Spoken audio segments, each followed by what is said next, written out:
This is the Lone Crater YouTube. We hope this video helps. You start by verifying hardware and power capability. Check the device spec for USB power delivery or quick charge.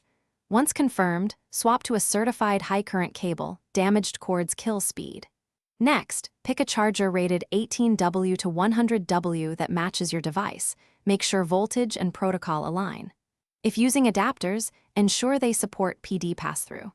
Begin charging immediately after connecting. Watch for the device's fast charge indicator to confirm the handshake is successful. Once charging starts, optimize conditions to maintain peak current.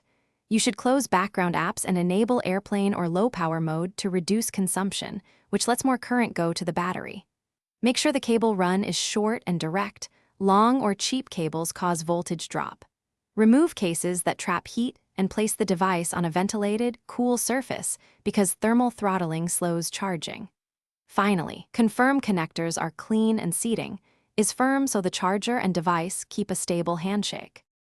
You finish by monitoring the charge rate and battery temperature. If the rate drops or the battery gets hot, unplug and let it cool. Make sure device firmware and any charger or power app firmware are up to date because updates often fix negotiation bugs.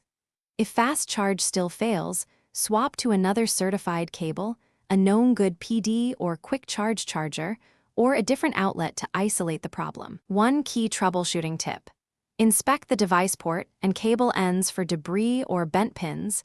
Clean carefully. Thanks for watching. Consider subscribing if we helped you.